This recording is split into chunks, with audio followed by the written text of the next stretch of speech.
revienne encore une fois. Il y a les visions aussi qu'on appelle des extases. Dis avec moi extase. Je sens l'onction prophétique. Extase. En anglais, on appelle ça transe. Transe.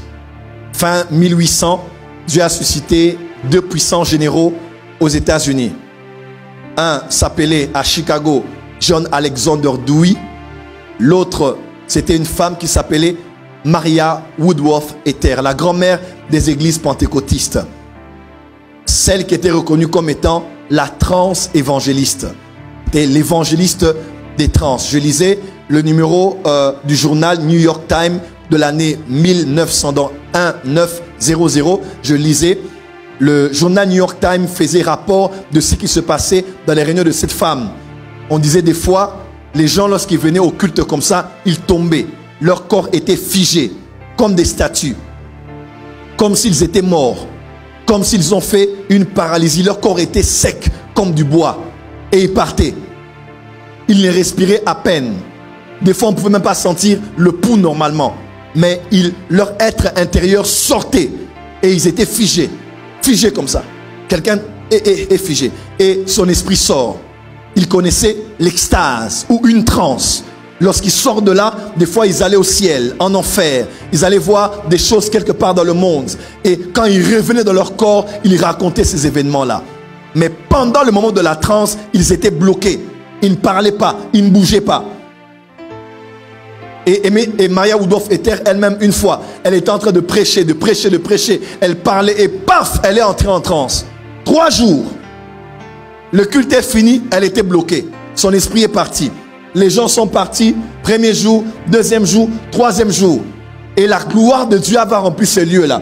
Je crois aux manifestations du surnaturel.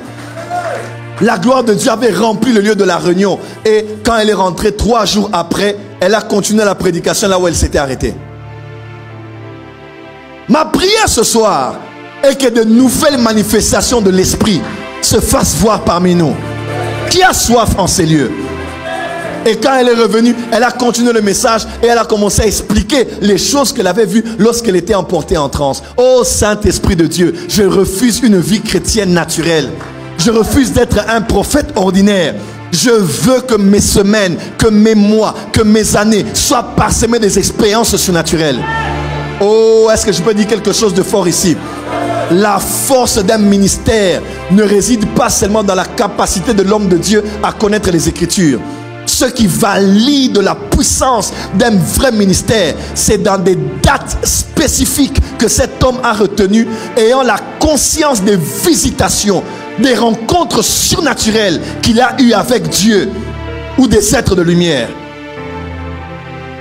Le ministère change lorsqu'un homme est capable de dire en 1981, en 1998, en 2004, en 2022, j'ai expérimenté quelque chose. Ces dates deviennent des lieux de souvenirs, comme ces pierres qui ont été mises au sein même du Jourdain, comme un mémorial, pour se rappeler que Dieu avait frayé le Jourdain en deux. Ma prière là où tu es, que tu expérimentes des choses extraordinaires avec le Seigneur.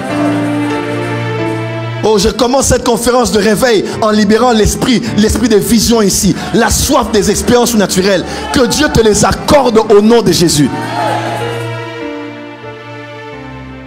Acte 10, verset 10. Il eut faim, il voulut manger. Pierre, dans l'histoire de Corneille, pendant qu'on lui préparait à manger, il tomba en extase. Quelle expérience! Ta femme est en train de préparer, ton cousin est en train de préparer. Tes enfants sont en train de préparer. Tu es au salon en train d'attendre. Dans une vie ordinaire, tu as faim et tu attends. À un moment donné, lorsqu'ils viennent avec la nourriture, ils voient que tu n'es plus là. Tu es allé en extase.